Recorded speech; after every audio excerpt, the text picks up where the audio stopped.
क्योंकि अभी इनके अंदर कौमें हैं, इनके अंदर कबीले हैं, इनके अंदर घराने हैं, इनके अंदर अब बहुत सारी बातें इनके अंदर ही है। जब इनकी गुनाह जब इन्होंने किया, नाफरमानी इन्होंने की, गुनाह की तासीर ना सिर्फ उनके अंदर थी, बल्कि वो गुनाह की तासीर कौमों में, कबीलों में, उम्मतों में, प्यारों में, इंसानियत में फैल गई। और ना सिर्फ इंसानियत के अंदर बल्कि जानवरों के अंदर भी गुनाह चले गए। आप हैरान हो गए इस बात से। इन पौधों, पेड़ों, फूलों, खलियों में नहीं, गुनाह की तासीरें चली गई। इन हवाओं में, इन फिजाओं में, सब जगह गुनाह की तासीर चली गई। और क्या हुआ आप जानते हैं, पहला मर्डर वहीं पर ही हुआ। नाफरमानी बढ़ने शुरू हो गई। और लिखा है आदम के मानुषी गुनाह की वजह से फैलते फैलते बीमारियां आई, मौत आई, और ये सारी दुनिया में, सारी खलकत में, सारी जगह फैल गई। पैदा होने की जब बाइबल कह रही है, जब यीशु कह रहा है, तो इसका मतलब है आप भी पैदा हो सकते हैं। Hallelujah, you can be born again. और एक अलग ही मोहर लगाती है बोर्न अगेन पर।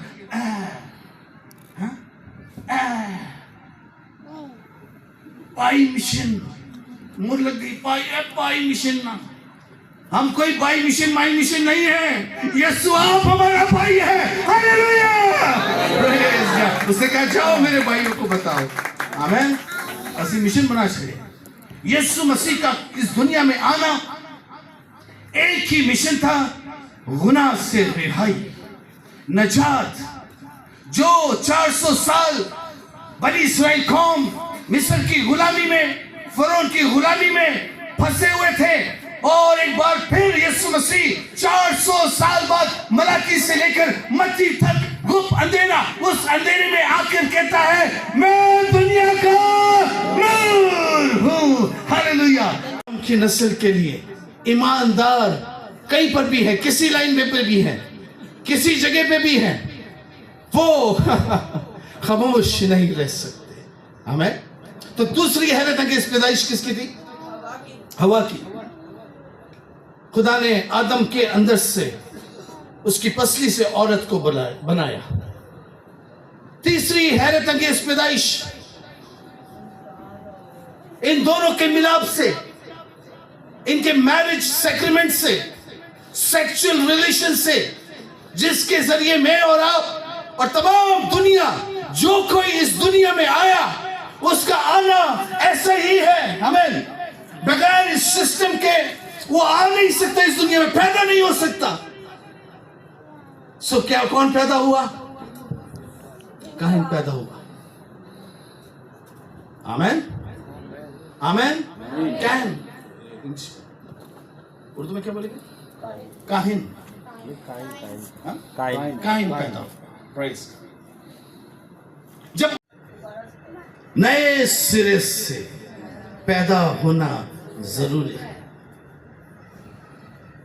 पानी और रूह से। आमीन। 5 पैदाइशें, हैरत अंगेज पैदाइश बाइबल मुकद्दस के अंदर देख लीजिएगा। 5 हैरत अंगेज पैदाइश है। पहली पैदाइश, जो मैं बोलना शुरू होऊंगा आपको याद आना शुरू हो जाएगा। आमीन। पहली पैदाइश किसकी? आदम की। खुदा ने आदम को मट्टी से बनाया, मट्टी का लूदा लिया, गूंदा उसे, आदम को खलक किया। और बाइबल हमें बताती है कि खुदा ने उसके नथनों में दम फूका, आदम, तो आदम जीती जान हुआ। पहला हैरत अंगेज पैदाइश बाइबल मुकद्दस की कि खुदा इंसान को मट्टी से बना सकता है। गलती ये हुई कि इंसान ने मट्टी से खुदा को बनाना शुरू कर दिया। ये मिस्टेक है, ये खुदा की कुदरत है। खुदा इंसान बन सकता है, खुदा छलनी में पैदा हो सकता है, खुदा इस दुनिया में आ सकता है। हालेलुया। मानना पड़ेगा, कौमों को मानते भी हैं कि वाकई वो बगैर बाप के पैदा हुआ है।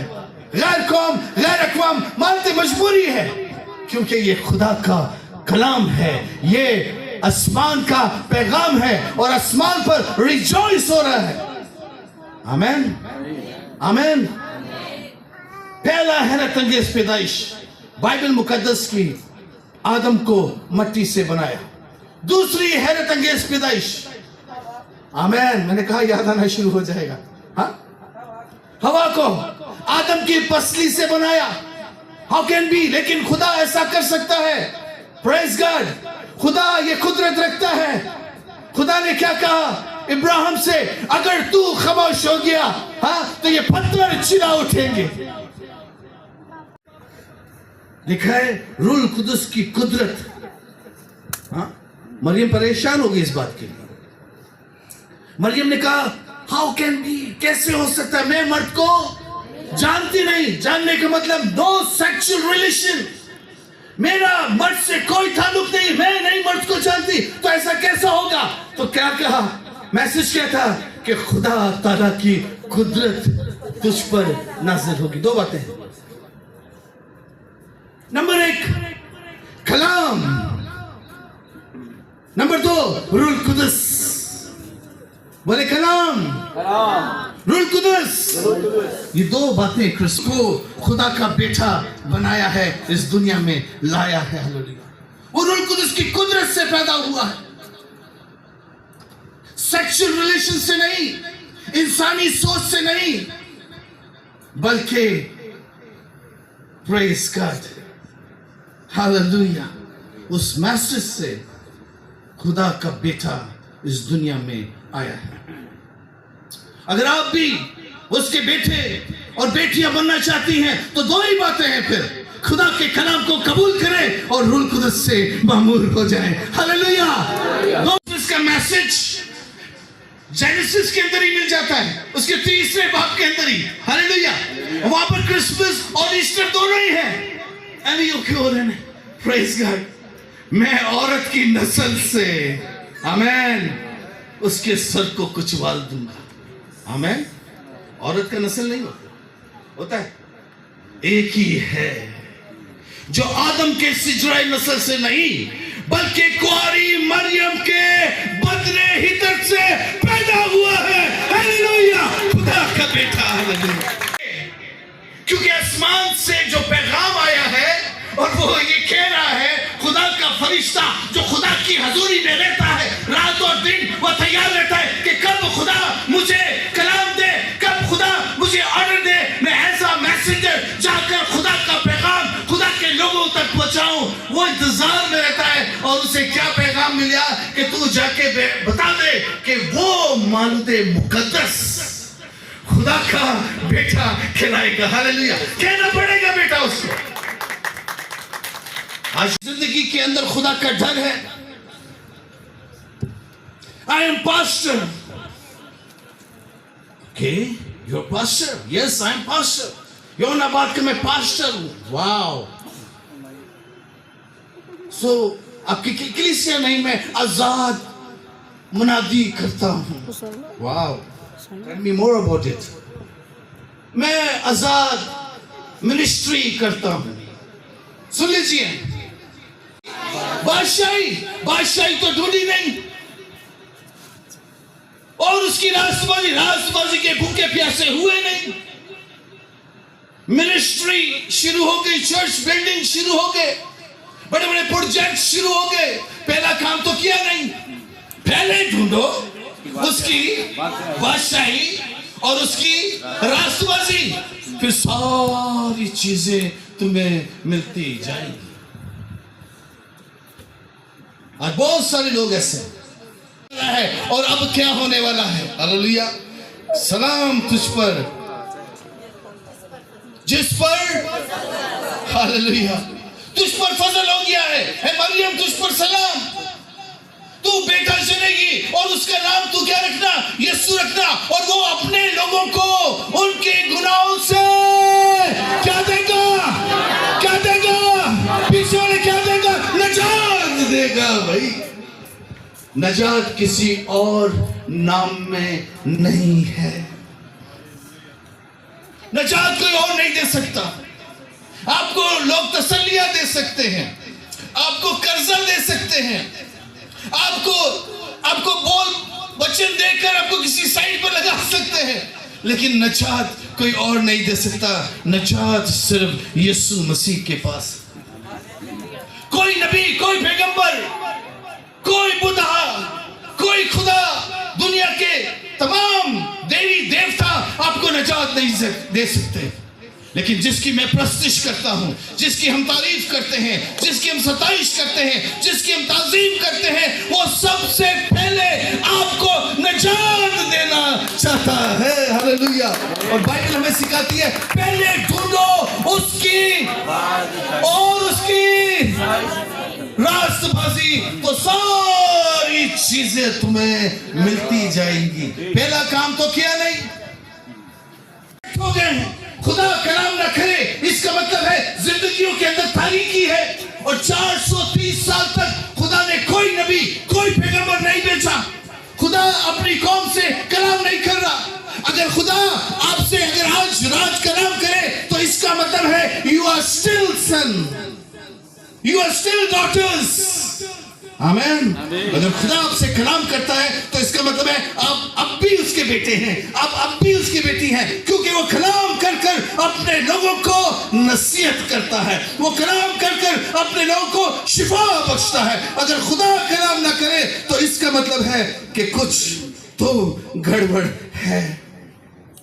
बाइबल हमें बताती है पैदाइश से लेकर मलाकी तक हर एक किताब के अंदर, हर एक बुक के अंदर हमें खुदावंद यीशु मसीह दिखाई देते हैं। इतने नबी आए, सबने बड़ा जलाली काम किया, लेकिन ये कौम हर वक्त गुलामी में, पस्ती में, बुत परस्ती में, जादूगरी में, नापाकी में गिर जाते थे।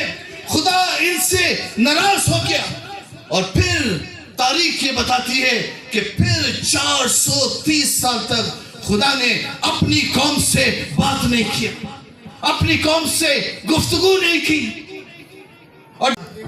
और क्या कहा खुदा ने मूसा से कि मैंने अपने लोगों का रोना, आहो नाला मैंने सुना है, इनकी पुकार, इनकी आवाज, इनका दुख, इनके आंसू को मैंने देखा है। अब मैं मूसा तुझे भेजता हूं और जा इन्हें मिस्र की गुलामी से निकाल कर लेकर आ। हालेलुया। इसी तरह जब मूसा बनी इस्राएल कौम को मिस्र की गुलामी से छुड़ाना चाहता था, और मिस्र की गुलामी के अंदर बनी इस्राएल कौम कितने साल तक गुलामी में थे? 400 साल तक, मोर देन 400 years। पिछले दिनों हमारा कुछ विजिट हुआ भट्टों पर। हमारे कुछ साथी, कुछ दोस्त जो सऊदी अरब में मेरे साथ थे, वो इधर आए हुए थे और हमने उनके साथ थोड़ी खिदमत की, बीच फाउंडेशन के साथ मिलकर, ताकि जो भट्टों के अंदर जो लोग पिस रहे हैं, फंसे हुए हैं, गुलामी में हैं, उन्हें आजाद किया जाए। और जब हम खादिम उधर भट्टों में थे तो हमने आपस में डिस्कस की। मैंने वही सिचुएशन, वही हालात, मिस्र की गुलामी के अंदर भी वो ईंटें बनाते थे, पस्ता हालत के अंदर, दुख में, गमी में, परेशानी में, लेकिन एक काम वो करते थे। गुलामी में तो थे, लेकिन उनकी आस, उनकी उम्मीद खुदा पर थी। वो रोते हुए, दांत पीसते हुए, छाती पीटते हुए, आंसू बहाते हुए, दुख उठाते हुए, कोड़े खाते हुए, लालतान होते हुए भी वो चिल्लाते थे, पुकारते थे अपने खुदा को कि खुदा हमें इस गुलामी से रिहाई बख्श दे। 400 साल बाद होगा कि बाइबल के अंदर ये बात बड़ी मशहूर है कि यीशु मसीह को मूसा से, मोसेस से जोड़ा जाता है। उस जैसा नबी मैं पैदा करूंगा। गो के हम देखते हैं कि मूसा के हाथों से ऐसे मिरेकल्स नहीं हुए जो खुदा यीशु मसीह के हाथों से हुए। आमीन।